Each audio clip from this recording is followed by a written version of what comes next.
Hello, everybody. My name is Peyton, and I'm the programming officer here at Prism, and I am happy to bring you part two of our Prism 50th anniversary video series. In the last part, we kind of talked with some members of our past that were part of our history, but today we're going to be looking at Prism Present, and in this video, you'll see some interviews with our President Trevon Smith, our Vice President Harvey Green, and our Treasurer Chloe Slinkman. We hope you enjoy, and if you haven't checked out part one, we'll leave that in the description for you to check out, and we just hope you enjoy.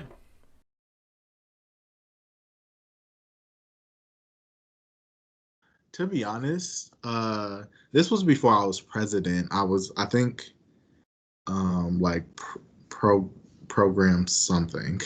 Like I was helping out with programming stuff, and we we did a dance, and it was like it came together so fast, and it was one of like it was a really great thing to do. So I think that's one of our biggest accomplishments.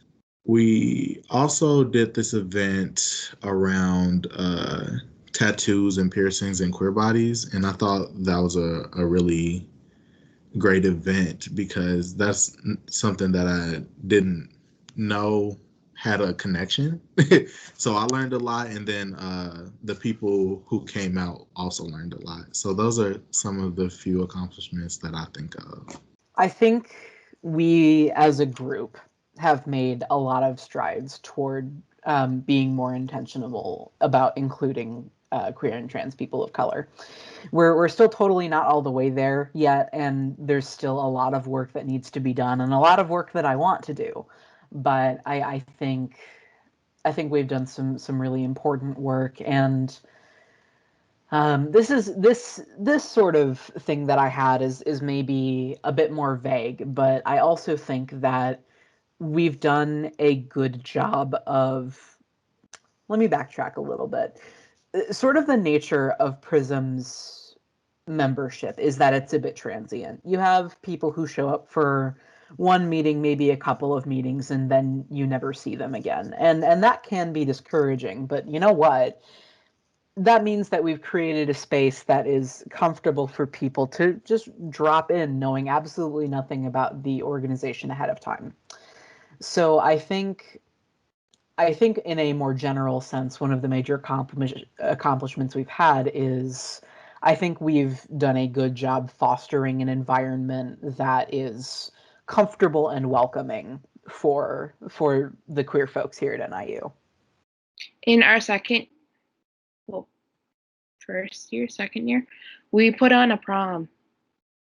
That was fun.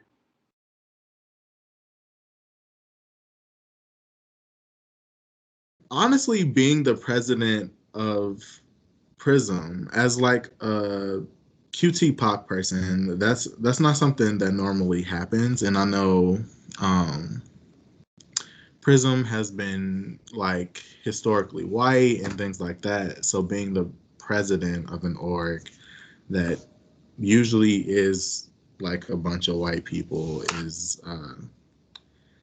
is just like kind of indicative of change that can come or is coming. Also think the Queer and Colors that we do every Friday on the off weeks that we do events is something that I'm pretty proud of because that means we're really trying to center QT people, hear QT people, and want to invite them into our space. I am so proud of that, of the Prism Discord. I know I am not the only one who runs it. I know that I am not the only admin, but I'm proud that that's something that we put together. And one of my biggest concerns when COVID hit was, shoot, how are we going to extend this community that we provide for students, which is so important? How are we going to continue to provide that for our students?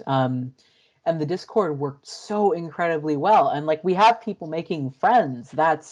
And honestly, given the current situation, that is all I could want. So I think just single-handedly that Discord is the thing I am the most proud of, that I think I've ever had a hand in here.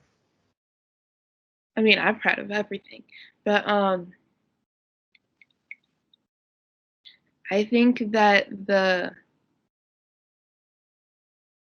strides we've made since my first meeting to become a more inclusive and safe space for people is something I'm really proud of.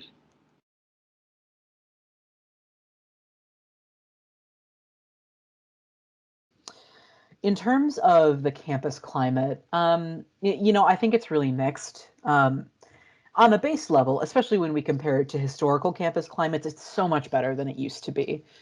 The fact that there are things like the GSRC and Prism and Speakers Bureau, and I could go on, are a testament to how far we've come. But I think to the point of some folks, for a lot of students, I know it feels like they cannot have all of their needs met in one space. So I think one place where we can really improve is that I think NIU could really take a more intersectional view of diversity in the cultural centers. Should there be different cultural centers? I think yes. I think that the separated ones for specific identity categories are super, super important. That said, I think it would be really beneficial for all of us to communicate with each other a bit more, because at the end of the day, it's very rare, I think, that someone is just queer or just Black or just Latino. I could go on. Like, everyone has some kind of intersecting identity.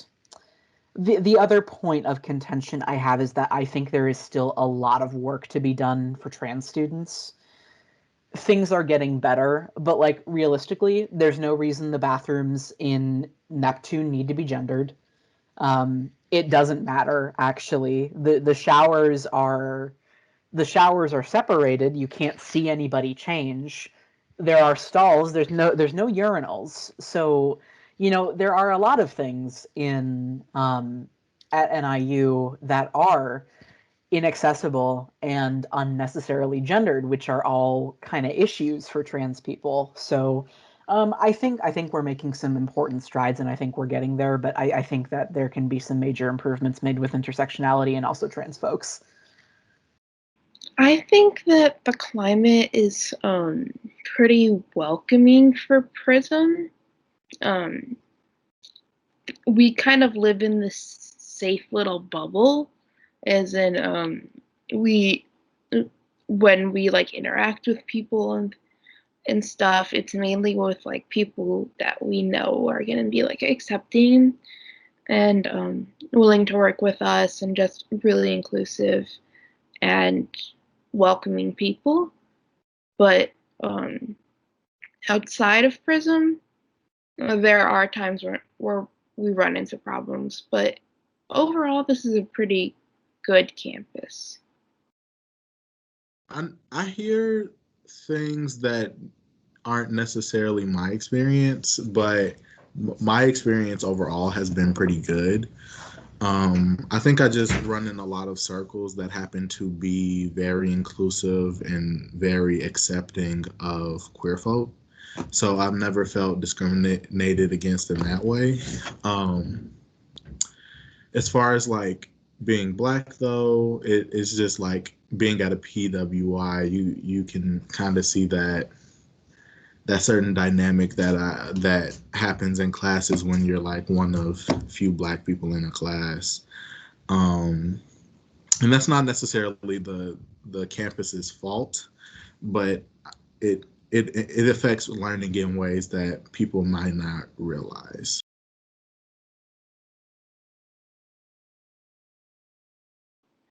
Well, I was a peer educator, that's the word, peer educator in a University 101 class.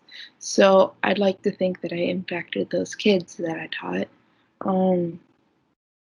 And I've been like running a few clubs, like I've got Prism and then Speakers Bureau and stuff like that. And I'm an ambassador for my major. So I'd like to think that I have a good impact on the campus. For Prism specifically, well, I'm the treasurer. I've been the treasurer for 2 years now. And if you ask any of my e-board members from last year, they'd say that I basically ran the club last year. So I'd like to think that that's impactful. So, like, time and time again, and not to brag about myself, people always are telling me that I'm doing great things and I'm going to continue to do great things and things like that. So when I think about my impact on the campus at large, either through Prism or through a lot of the other things I do, I think it's a pretty good impact. I think I just bring a certain perspective that isn't always brought into spaces at the college level. And I'm really all about intersectionality. And at the end of the day, that's what every campus needs, and that's what the world needs. So I think that's where I make the biggest impact, making sure that we are inclusive of different groups and identities and things like that. Things are more productive in the gray areas, and I don't think people know that, and that's why like this polarization that's happening in the country right now is not productive. I don't know, honestly, what my impact has been. I don't know what's going to be remembered about Harvey Green when I leave, but two things I think I can think of off the top of my head. One, I'm really hoping that the impact that I leave is leaving a culture of togetherness and care. The other thing, and this is a broader campus thing, with my position in orientation as a student coordinator, I end up making a lot of the decisions, not only about who gets hired, but how we are thinking about incoming students, how we are thinking about, you know, what we're targeting, what information are we presenting to students, and what information are we not presenting to students. So I hope that through my work in orientation, I hope that I'm going to change it, and not to say that orientation is totally bad or whatever, because that's definitely not true. My experience with orientation was good, and I really enjoyed being an orientation leader this past summer. But I'm really hoping through my time in orientation, I can push it just a little bit further and make sure that we are intentionally being more inclusive, particularly to trans students.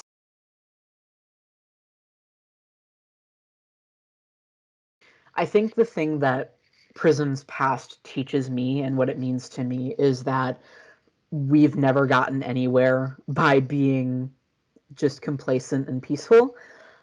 In order to make some real change, we do have to rattle some cages and we have to make people uncomfortable. And that's sort of been the spirit of all queer advocacy, isn't it? Like you think about Stonewall, it was a riot and it was pre-planned. As much as people think that it was a heat of the moment thing, Stonewall was a very deliberate thing. It was.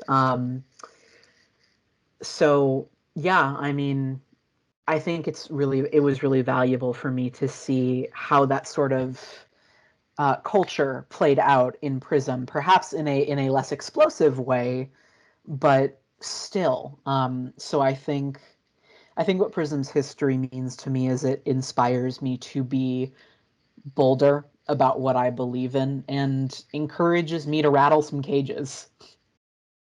From an educational standpoint, I think we always have to look back at our history to one, make sure that it's being appreciated. Two, to make sure that we learn from our mistakes. And then three, a lot of the times, the things that people did to make change back then also still very much work now. So in those three ways, I think history is very important. And I try to get more into history, especially Prism's history, because the more you know about it, the better, and the easier it is to run a student org like this? Prism's history is really interesting to me. History is one of my favorite things. It's like one of the things that I focus on a lot. And Prism's history is really interesting to me because obviously Prism is 50 years old. And for an organization to, like us, to have lasted on a campus like this, like a public university campus like this for 50 years is really impressive and not something that you see a lot. So it's really special.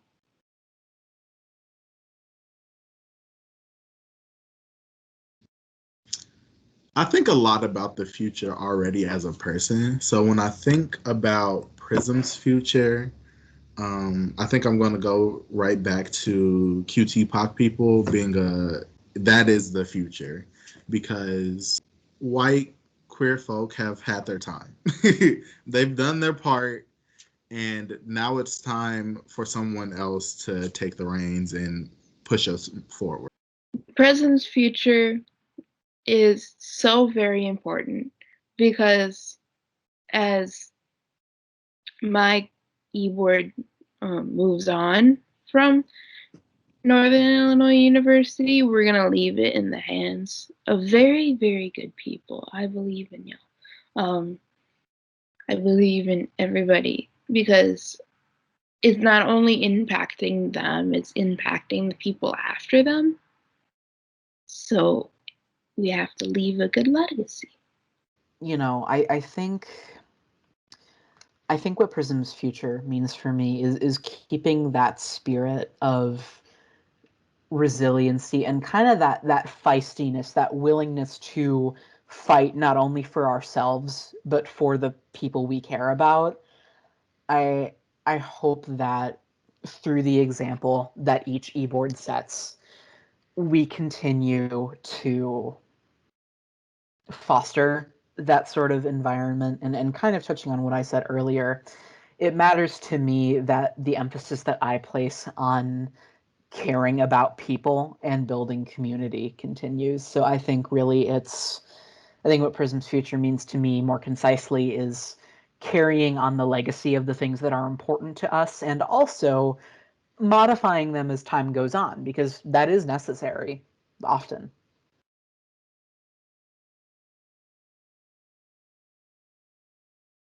I feel like Prism should be getting an AARP card. I think it has settled in for me how big of a deal it is for me to be on this executive board during Prism's 50th anniversary. You know, I am part of the chain of vice presidents that have kept this organization going, you know, along with our president and the treasurer and the programming coordinator. You know, all of those, every e-board has just been instrumental. And I think now that I'm realizing how much of a milestone this is, it's really incredible that I am one of this relatively small group of people who are keeping this little student organization at a little state college going, that I'm a part of keeping that passion alive. That, my God, that means the world to me. That's a lot. It's a lot of pressure. That's what it is. It's a lot of pressure. Because when I hear 50 years of Prism, I hear, so what's the next 50 going to look like? And how do I play a part in that? And how do I make sure it gets to another 50? Hearing that Prism is 50 is like,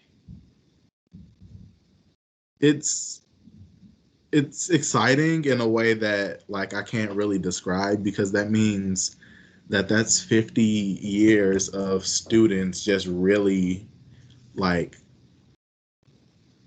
saying, hey, we have a place here on campus and you can't take that away from us. That's 50 years of like accomplishments and 50 years of challenges and failures and things like that. It's just like a lot that I can't really conceptualize myself.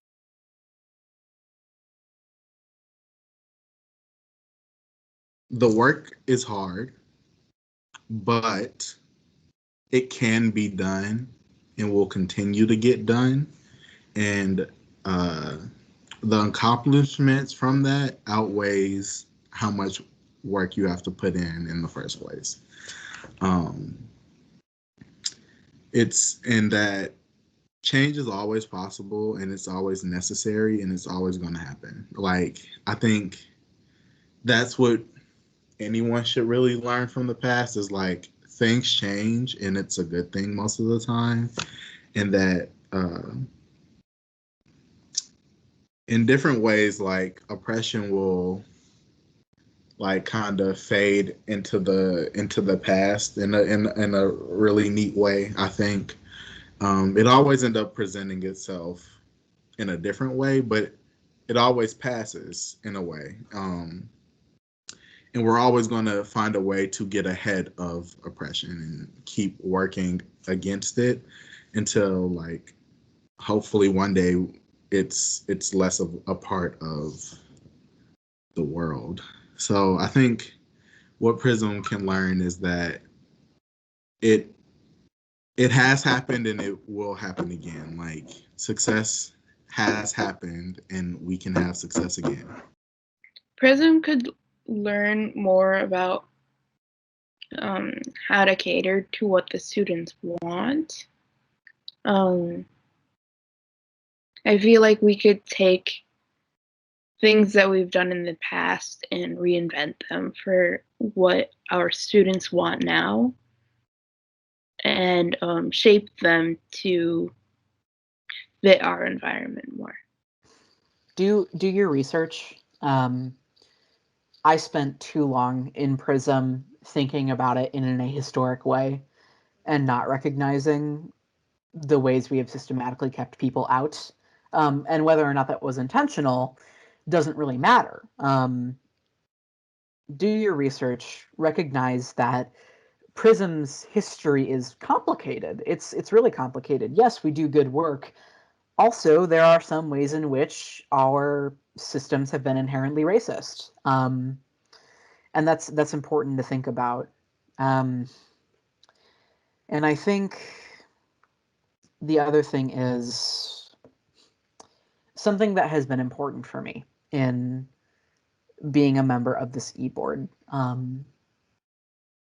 Be willing to work together.